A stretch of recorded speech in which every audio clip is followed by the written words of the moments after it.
Assalamu alaikum and welcome to Press Pause with Jouhayna. On today's episode, I interviewed somebody who I've known for a few years. We stayed in touch online, even though we met at a conference a few years ago. Her name is Amy. You might know her from watching her on DXB today. She is one of the hosts. She is an absolute vibe, and it was just so nice to see a completely different side to her. To find out from her what she does to quite literally press pause and to take a glimpse into what she has in store for the future. Thank you so much for tuning in, and this episode is definitely something that had a lot of laughs, very touching moments where we connected on a lot of things that we didn't even realize we had in common until we met today in person.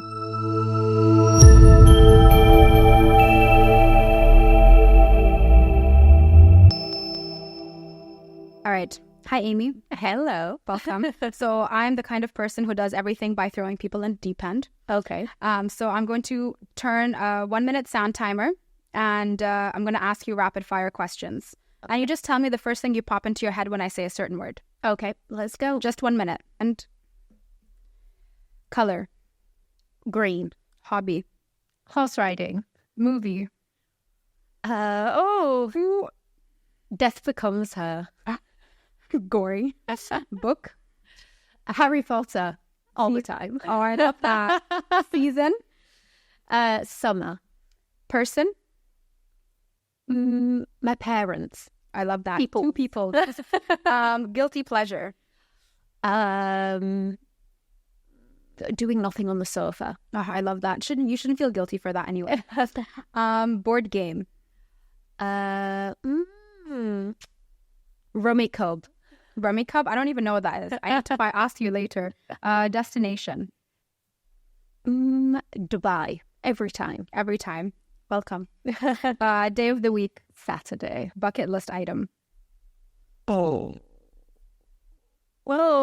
I don't know. Bucket list item. I don't know. Moisturizer. Almost. Okay, well, that's 1 minute. And thank you for doing the rapid fire round.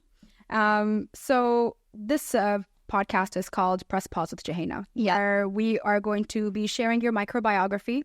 And if we were to quite literally press pause on your life right now, how would you introduce yourself with what you're doing day to day? So as you know, my name's Amy. Hi, Amy. Hi, nice to meet you. And I'm a TV presenter and MC, which is how we met, actually. How we met, yeah. Which is how we met, hosting an event. I think that's probably how most people will know me. I've been in Dubai for 15 years. Oh, wow. I didn't realize it was that long. Yeah, very long time. I should be Emirati. Yeah. Like, when did you show up here? When you were 5? Like, you look amazing. So, yeah, 15 years ago, I won't say how old I am. But 15 years ago, came here, kind of the media scene, especially in English-speaking media, kind of was at its peak, and that's when I kind of came and like worked in television. So initially Physic TV, moving now into Dubai One, and yeah, that's me. Like that's Amy, TV presenter. I love it. I do watch your episodes, and I do watch everything you're doing on social media, and I always comment. That's how we kept in touch. Yeah, even though I only met you I think it was 2 days in a row, and that was it for the event. Yeah. But I've loved watching you online. And you've been on my show, but I wasn't there that day. I walked in, I was like, where is she? And I'm like, not here. I'm like, fine, everyone else will do. I did have a really good time on the show. Yeah? Yeah, I have a fear of public speaking, but going on the Which I find incredible because you're so good at what you do. Oh, thank you. I really, coming from you, that's such a big compliment. But I remember when I went on the show, I thought to myself, I was like, this is so nice because there's less pressure and no one else looking at me. The pressure of public speaking was a lot less. So I did enjoy that. Yeah, I much prefer television to public speaking. Yeah, exactly. That's why I started a podcast. Actually, I came to Dubai One TV and I was like, I want a podcast. I want my own show. So the only way to do that and have freedom is to do a podcast. Definitely. So it actually birthed it. Okay, fantastic. Thank you, Dubai One TV. I'm glad we inspired you. You really did. So yeah, okay. So you've introduced yourself with what you do. Yes. How would you introduce yourself if we removed the titles of TV presenter, MC, human Barbie? Oh, that's hard. I mean, my work is such a big part of what I do. And from being 16, that's kind of like molded who I am as a person, you know, from a very young age. Yeah. I decided, you know, that I wanted to kind of take that vision and that step into like performing arts and like being in front of the camera. But with that comes hard work. So I think definitely I'm hardworking. That's I see that. One thing that I would definitely say. I think everybody has this assumption that everything was handed to me on a silver platter. Same. And I don't know why people assume that about me. Maybe I just make it look so effortless, but it's far from the truth. Clearly, I feel you on the same. Yeah, so I definitely, I think hardworking, you know, my parents have really installed like a good work ethic into me, which I've, you know, carried throughout my life. Yeah. So yeah, hardworking, caring, sometimes too caring. You know, I take other people's emotions and hardships on my shoulders as well. Yeah, I feel you. Yeah. My life coach always asks me, she's like, Joe, you had a 1-hour session with me, but you spoke about everyone else's problem. Yeah. Yeah, I do.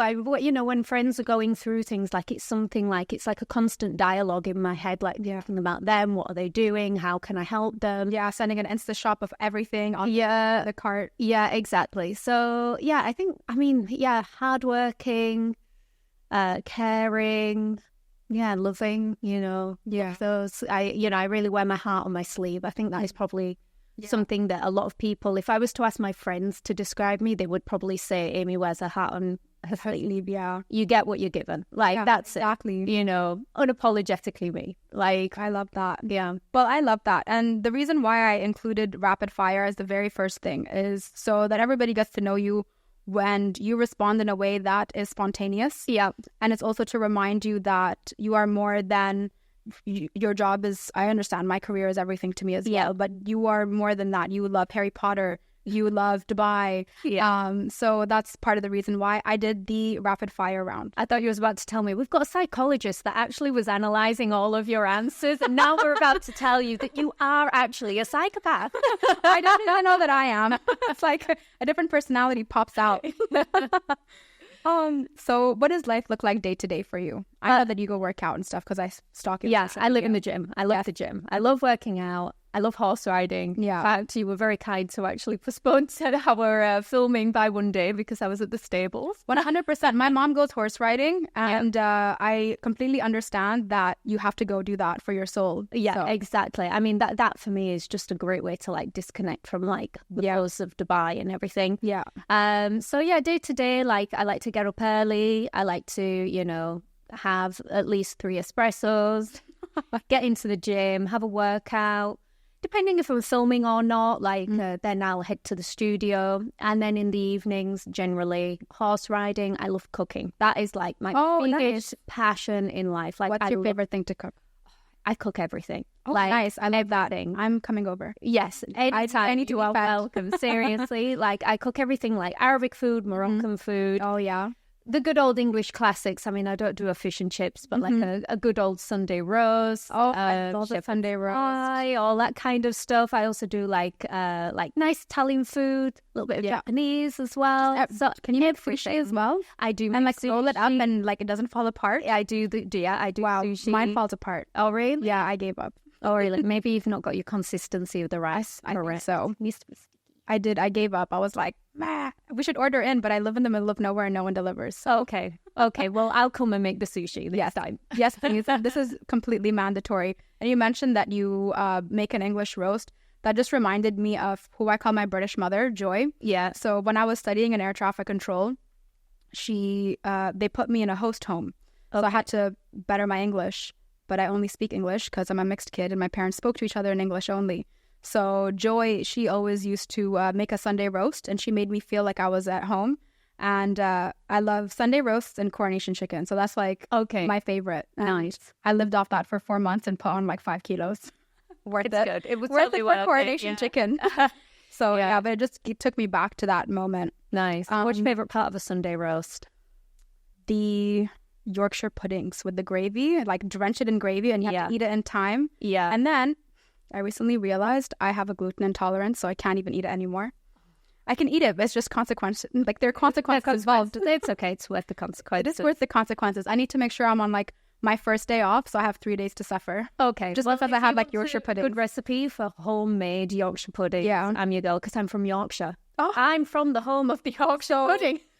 What? Okay, I'm 100% coming over. I want Yorkshire pudding. I want gravy. Side of sushi. Yes, just Yorkshire pudding, gravy, side of sushi, and I'll just like sit in the corner real nice. Done. Deal. Oh, that's amazing. And you mentioned that you go horse riding to press pause. Is that something you always did from the time you were a child, or is it something that you got into it in adulthood? No, I got into it when I moved to Dubai. I mean, obviously, like here is like a equestrian center, isn't it? Like everybody's somehow associated to horses, whether it's like the flat races, endurance, polo, like there's a big horsey scene here. And you know, like I think like most tourists, let's say when they first arrive, I saw everybody doing these beautiful desert hacks, and I want to do that. You know, so that's how you got into it. That's how it started. Now, I think probably 5 years ago, I probably really got into it. But everyone thinks that I've been riding from a young age, but that's not the case. And You've got really good posture and everything. If you see me ride, I mean, you'll probably be like, yeah, okay, she's just got on that horse. You know, unfortunately, I'm not quite where I want to be, but you know. I feel like you're just hard on yourself because I used to horse ride as a child. Yeah. And then I kind of got into it again in adulthood, and then I just got distracted, so I stopped. Yeah. But I know all about the posture and the rhythm and everything. So every time I watch you ride, I'm like, nice. No, thank you. So it makes me happy. Yeah. But to touch on what you said, like definitely, like it is a way to press pause because, you know, when I go out, I mean, for a long time, I used to just do the desert hacks. And then like in the last 2 years, let's say, I started going into the arena and really like learning how to ride, because when you're on the hacks, the horses are kind of on autopilot. They do their thing. The desert hacks are so much harder. Like well, I don't know. I think like the horses, they're very well trained, so you kind of just sit on the back and you just kind of like let the horse do its thing, just hold on. But you had a nice horse. I definitely had a nice horse. Yeah, I think the horse just absorbed my energy, and they're like, we're gonna go nuts. So if you rode as a child, you'll have been okay. You knew what you were doing, but in the arena, like I was kind of like learning more of a skill set and everything. So for me now, it's definitely a way to switch off. And like you said, the horse absorbs your energy. Oh, totally. They're so like emotionally intelligent animals. And so just being able to go horse riding, disconnect from everything that's happening and have like a real focus on something else. For me, it's just like therapy. Yeah, it's your meditation. Yeah. I mean, on my TV show, DXV Today, like we talk a lot about mental health. Okay. And it is such a big topic at the moment. Everybody's talking about burnout and this, that, and the other. And, you know, I'm not one that will necessarily like talk about like mental health. I don't feel like I'm qualified to talk about it. But we had somebody on the show who came in and said, you know, what do you do to kind of reset? Yeah. And to pause. And I was like, oh, nothing. I just, you know, get on with life and work out and I'm fine. Yeah. And then I realized that actually these workouts that I do, an hour where I'm with my trainer or I've got a workout in front of me, that's where I switch off. Yeah. Like, okay, I've got to do, I don't know, 10 bicep curls. Okay, that's what I'm doing. Yeah. But I'm focused on it and that's what I'm doing. And that's, you know, me in the moment right now, disconnected from everything else. Same when I'm horse riding. Yeah, it's like totally. me, the horse, feeling the hair, the wind in my hair and everything, you know, like that's you're like a warrior princess moment. Well, I like to think I look like that.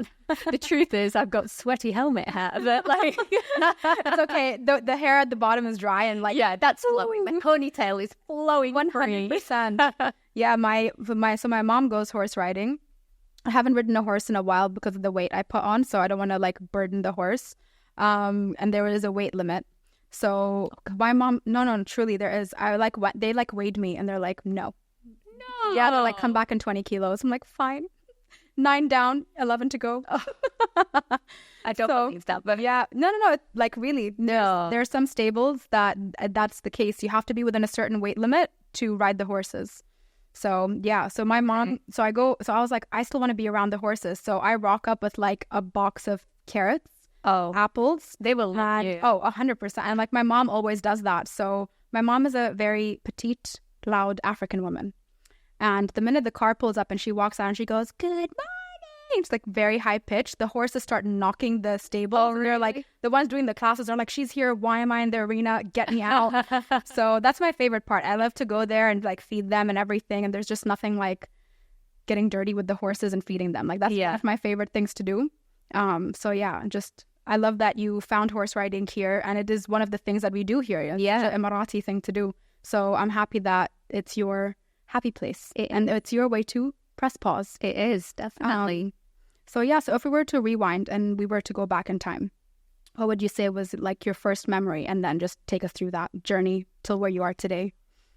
Oh, first memory. I mean, I have a lot of like first memories, if that makes sense. Like, like first memories, like I really remember like being with my like sister and my family and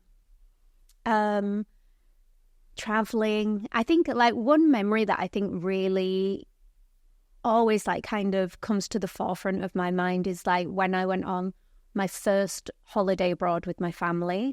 So how old will I have been, Rose? My sister will have been about 3, maybe I was 5, going on 6. And I probably do have earlier memories, but I think this is probably the most fond. And it was like we went away, we went on holiday to Spain. I remember vividly like going to the airport and like my parents like pointing at the planes, and then I just thought we were in a cafe, like, you know, as a 5-year-old. And then I remember my mum and dad saying to me, "Do you want to go on the plane?" And me being like, "Can we?" Not realizing I was like in the airport and that's what we were doing. So I have like really like kind of fond memories, and I think it's something, probably that excitement of traveling is something that's, you know, carried me on through life. You know, coming and living in Dubai. Before that I had a travel show. I've traveled and lived all over the world. So it's for me, you know, I've done stints in Hong Kong, I've done stints in Miami, I've, you know, obviously been here for 15 years. So I think that kind of like gave me the travel bug at 5 years old. I love that. And then, so you live in Dubai now, and you know Dubai, you love it. So where was your favorite place other than Dubai to like travel to and spend more time in? I love, let me think now. There's a couple of places, and the reason that they are like kind of my favorite places is because of the diversity of the country, as in they've got mountains, they've got desert, they've got beaches, they've got great cities. Thailand is probably one of my favorite places to travel to. I think it's just an incredible country with so much culture. The food culture as well is incredible, and I just love the cuisine. I mean, so fragrant. It's so tasty. I could literally eat Thai food all day. I love it. I went to Phuket and I was just so happy there. Like, and I remember that trip was super spontaneous, and I don't even think I took a suitcase with me. I was like, I'm just gonna walk up with my passport and my credit card. And I bought like 5 dresses from like the little stalls. And a pair of like 3 dirham flip-flops. And I rocked up for like 5 days, and I was so happy. And that's all you need when you're there. Like, life there is super simple. I went last year with my friend, just the two of us. We went, we did some like yoga. We just had like beach days. We ate a lot of food. I had loads of massages. And for me, it was just incredible. But on the other side, I've also worked with the tourism board there. Oh, okay. So I've worked with them in terms of like tourism as a whole. I've also looked specifically at medical tourism there, which is fantastic, by the way. I have to say, like, the medical tourism industry in Thailand is phenomenal. And I would say, I didn't realize that. They are light years ahead in comparison to some other countries. It really incredible. But I've done everything from like going up to like Chiang Mai, Chiang Rai, seeing the beautiful temples there. I loved the temples. Done like the elephant sanctuary, you know, and looking after the elephants. And then, you know, obviously done all the whole beachy stuff. So that's like, Thailand I definitely would say is like one of my favorites. And then I've also got a lot of love for Morocco, which is, again, is very much similar in this aspect that it's got mountains, it's got beaches, it's got vast deserts, it's got incredible food, like Moroccan food. The culture there is amazing, so much history. So these are the places that really like speak to me when there's like a lot of diversity in the country. It's not just like all city. Or, exactly. Know.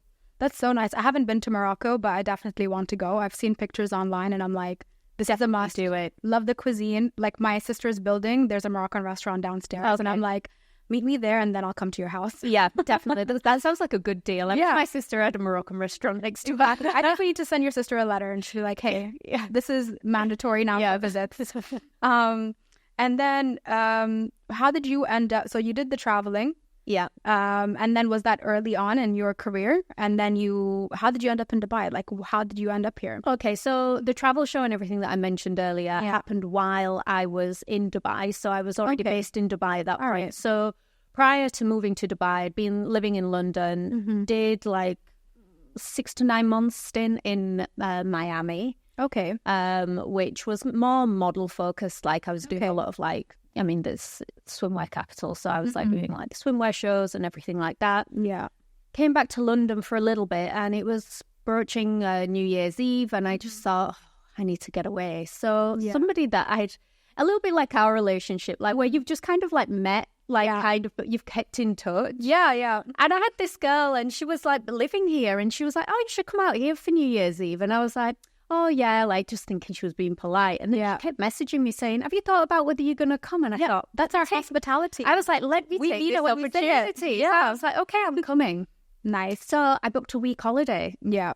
And then I loved it so much. And I extended for horse riding. Yeah. I extended for 3 weeks. I thought, I love it. And then she said, why don't you try to stay a little bit longer?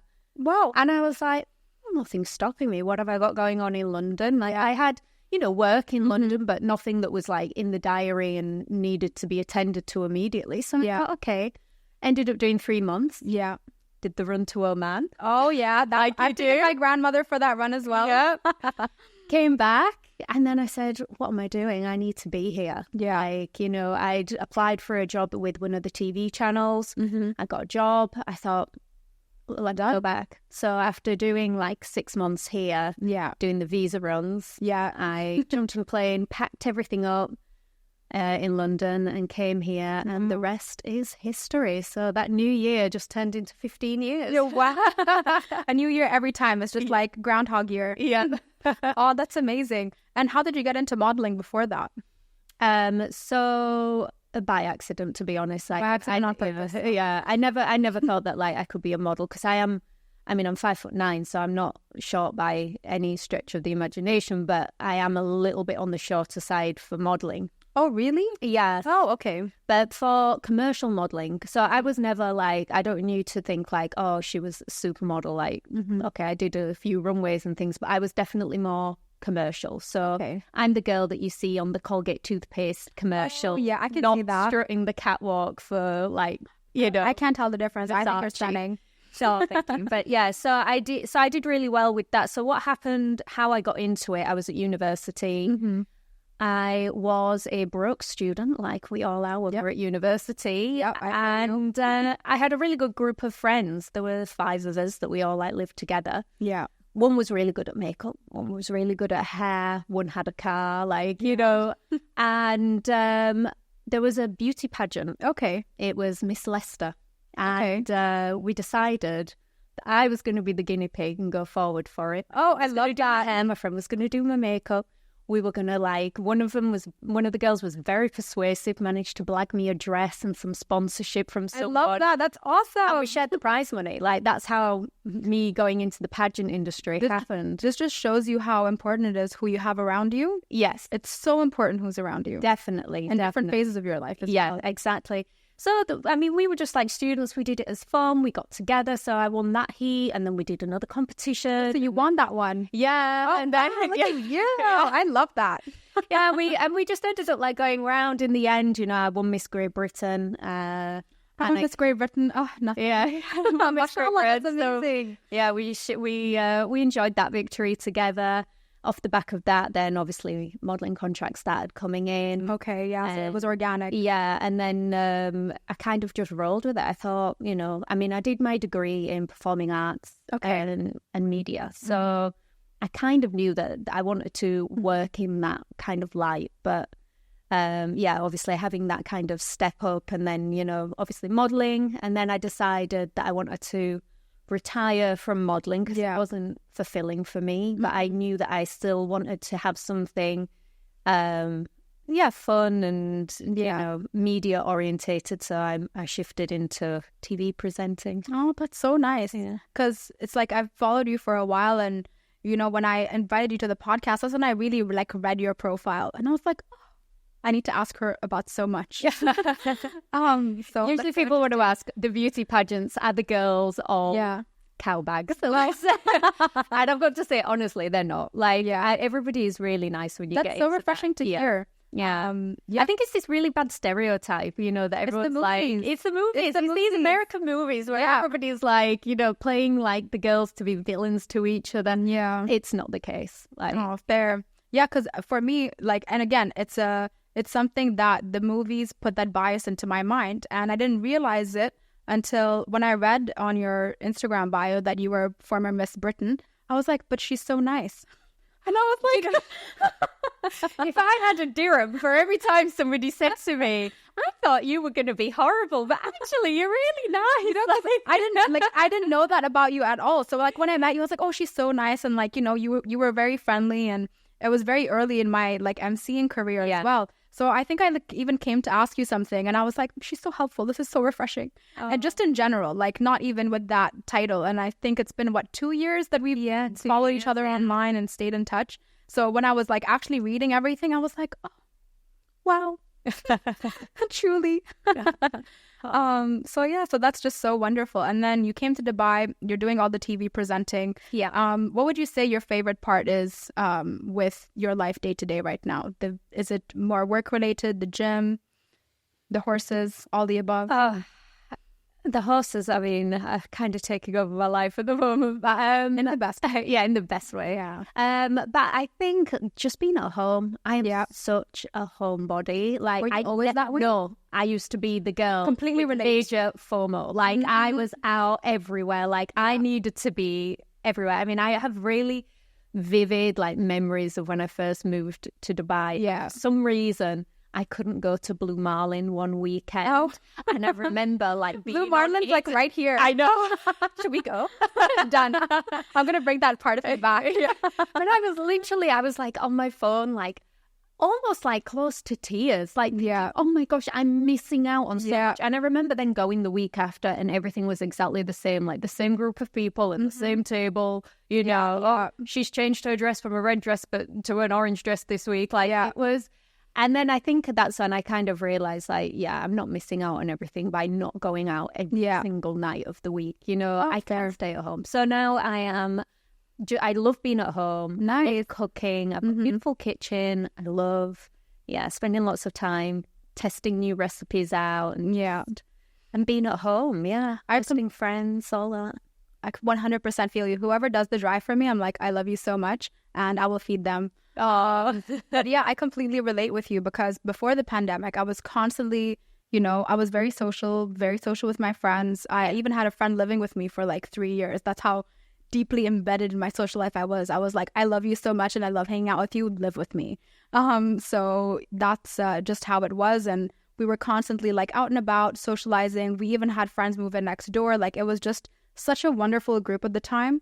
And we were constantly out. And then the pandemic hit, and suddenly this girl who was never home had to be home. And I was like, I don't like it. And then I drew all this art. So that was one of the things that I did. And I slowly started to get grounded. I quite literally pressed pause. So even the cooking, that's something I never did before. And then it turns out that I actually can cook, which was a shock to me, because I just assumed I couldn't cook. I was like, I work in such a male-dominated industry. And like, I remember when I traveled with the boys to the UK, they were like, Jouhayna, you're the girl, you should cook. I'm like, I can't even cook. And I think I believed that.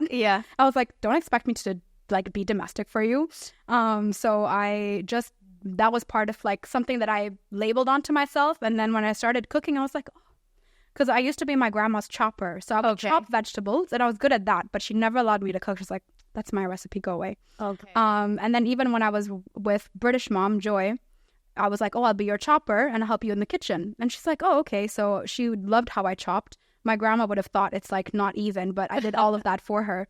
And, you know, I also got into cooking. So I completely relate with you on that. And I find cooking so soothing as well. Like, do you feel that? For me, it's like a therapy, really, just to disconnect, get in the kitchen, you know, depending if I'm using a recipe or not. But I just find it, like you said, really soothing to be in the kitchen with my own thoughts. Did you always cook, or is this like a recent post? Well, with the last name, like kitchen man, like, no, I've always kind of cooked. I mean, I think before it was kind of more in waves, you know, and I'm always on some kind of like diet. So, you know, what I'm kind of doing is always kind of a bit restrictive, you know, like, but you know, I enjoy playing with recipes, trying to make things tastier, and, you know, what have you. But then, like so many people, like in the pandemic, that's when I kind of really came into my own and in the kitchen, and I was cooking every single day. Oh, that's I was really scared. I think a lot of people kind of went down the rabbit hole of like ordering Deliveroo for everything. Yeah. And I was really worried at the beginning in the pandemic, because I was just like, oh my gosh, who's handling the food? You know, I was one of those that was like getting my groceries delivered and then sanitizing everything. And I was cooking everything from scratch. Oh, wow. So, yeah. That's nice. I did not sanitize everything, and I got COVID real bad. Oh, really? I don't think it was correlated. I think it was coming from me anyway. But yeah. Oh, well, that's really nice. I love that you have that, and you have so many outlets to quite literally press pause. So. Yeah, definitely. So in theme with this podcast. Definitely. I love that. In fact, I think I maybe press pause too much. Maybe I need to like fast forward or like play a little bit like more. Well, since you mentioned that, if we were to press fast forward, what do you envision for your life? I mean, from a career perspective, I'm not quite sure. More presenting. I'd like to think. I think I'd like to also go into like a different avenue, maybe like marrying my passions. So maybe cooking show, you know, passion, you know, food and that. Oh my God, I would tune into that all day. Yeah, every day. Yes. So, I love watching cooking shows, actually. Yeah, I did that with my grandma. It's like therapy in itself, isn't it? I love a good cooking show. So yeah, maybe something like that. But like from a personal perspective, without giving my age away, it's probably a time that I like kind of started like looking to have family and that kind of thing. So it's like having to have two parts, you know, like kind of where I've still got vision and drive, and you know, I want to kind of achieve things, but then I also want to kind of like settle down and have a family and children. I feel you. It's a real crossroad, and I think it's very difficult for like women like to be able to like manage that. Like, you know, am I going to just give up everything and just focus on one thing, or am I, you know, going to be able to juggle everything? So that's kind of like where I am at the moment. So if we fast forward, I'm probably like juggling everything. Yeah, I totally feel you, because, you know, I married Andy, you know, and he would be such a great dad. Such a great dad. But I'm the one who has to carry the baby. Yeah. So that's why I'm like, oh, ... Yeah, exactly. That's the thing. You know, we have so much more responsibility, as much as, you know, our partner might say no or whatever. Like, we do have a lot of responsibility to take on board as a woman. So, yeah, exactly. And it's like, I'm such an extreme person. So I'm like, I would have to be a stay-at-home mom. But then I love my career. And then now I started this podcast, which is my new baby. Yes. That I didn't have to birth, you know, physically.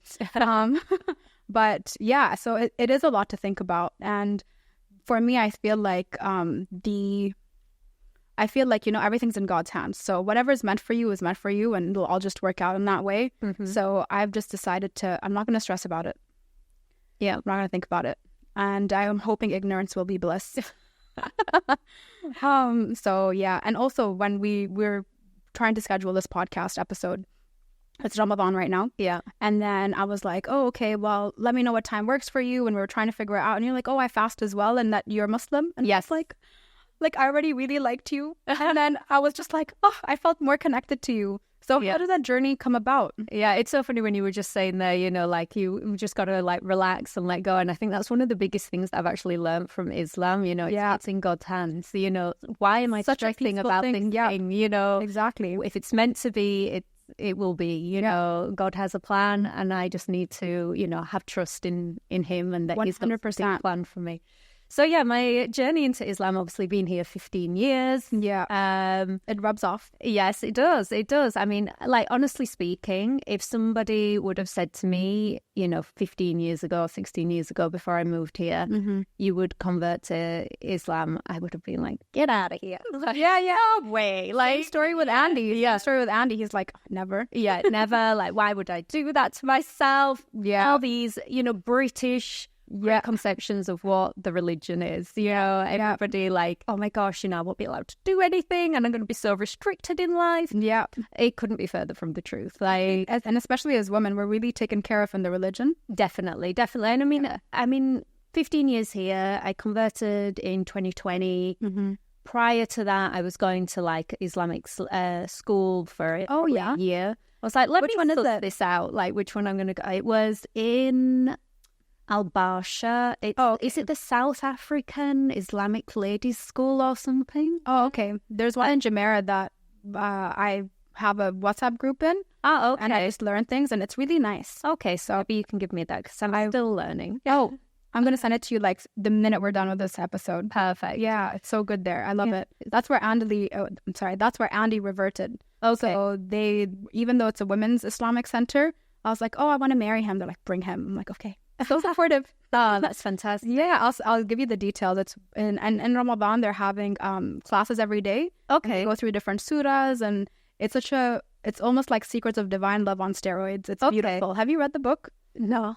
I will send it to your house. Okay. So it's about the love of Islam. Okay. And it's written by a woman. So I was like, it's like everything I love and, you know, appreciate. So I will share everything. Yeah, definitely later. Share that with me. Yeah. It's the beauty of Islam and just all these women coming together and educating one another and supporting one another. And it's just so beautiful. Fantastic. Yeah. I mean, for me, when I was attending like these ladies' Islamic classes, I mean, for me, it was just like really refreshing to see like so many women from all walks of life. You know, you had some ladies that, you know, were hijabis, some that, you know, were at the other end of the spectrum, some that were in the middle, some that weren't sure if they wanted to convert. Yeah. I mean, I remember for 1 year solid, like my Islamic teacher asked me at the end of each class, would you like to convert, Amy? And I was like, no, I'm okay, thank you. Like, thanks for the class. Yeah, I'm just here for the education, you know. Yeah.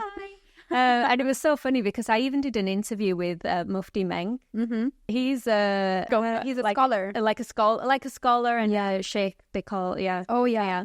I actually liked him. He was a great way for me to like kind of start like being sure that I could invite Islam or I could work into like Islamic life because. He just made everything seem very easy and accessible because I think sometimes when you're like looking at things, it can be a little bit daunting. It's like, oh my gosh, I've got to do everything immediately and I've got to do it right. And can I be this person? And it's like, he kind of like slowed it down. And so he's got millions of followers on YouTube and Instagram and everything. And I had the opportunity to interview him.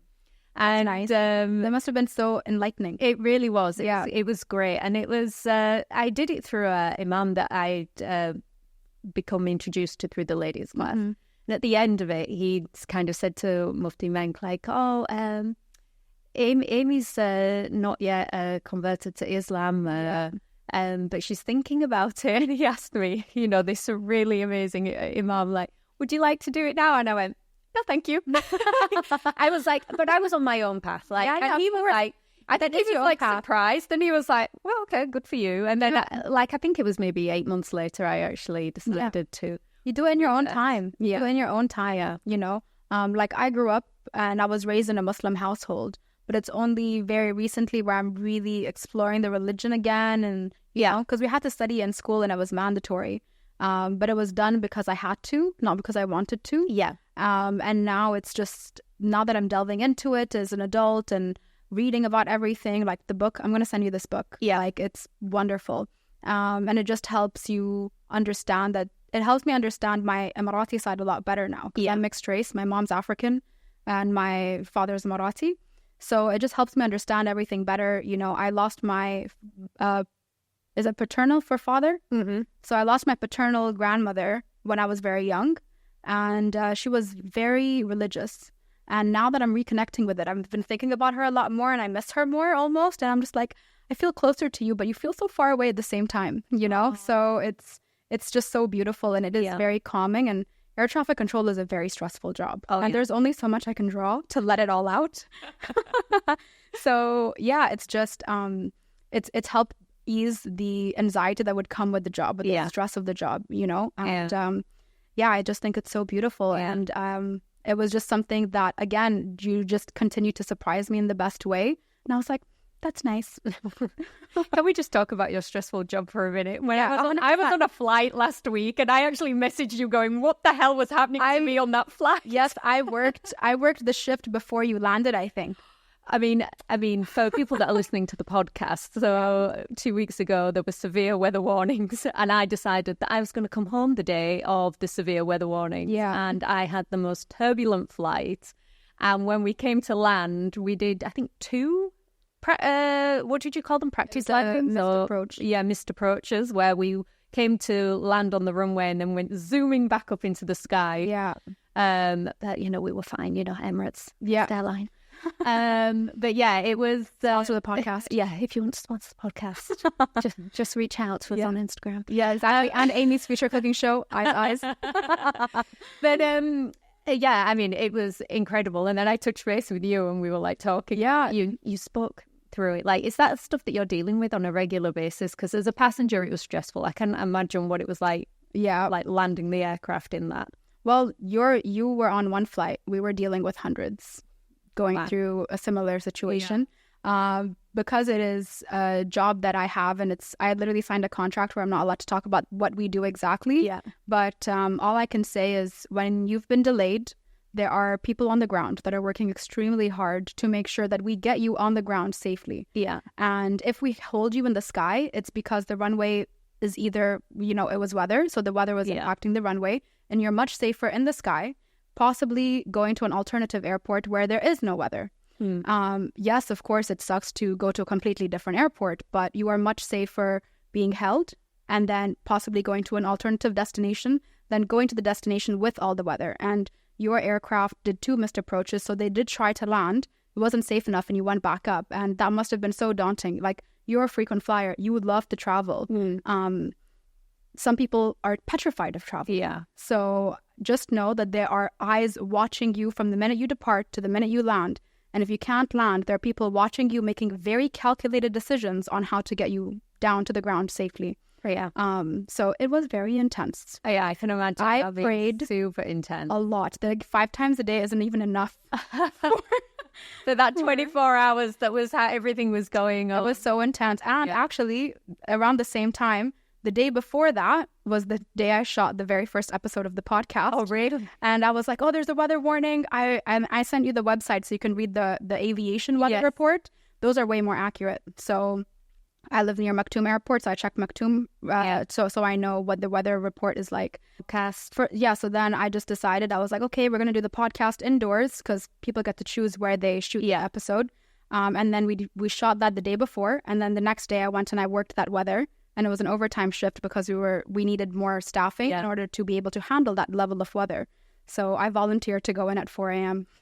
Oh, wow. And we finished the shoot at that is the day before. Yeah. And honestly, I'm happy to have gone to help because it's the skies of my country. I'm patriotic. It's a country that's given me everything that I have. So I'm going to show up and protect the skies and be the additional hands, eyes, voice to guide the planes down. And then it was the aftermath on Instagram, people messaging me like, what happened? And I'm like, me included. Oh my gosh, I just got off this flight. You're like, Joe, I'm traumatized. And you're like, I'm a frequent flyer. Turbulence makes me sleep. That was frightening. I'm like, girl, same. No, but that's me in the plane. No, yeah, turbulence is going off, and I'm like, yeah, exactly, same, 100% the same. So I feel like we've gone through your microbiography. We learned so much about you. Now there is a second part of the podcast that we'll be shooting, because this episode is going to be shot in. There are going to be 2 episodes, 1 guest. Yeah. And are you ready for the second part? Yes, I guess so.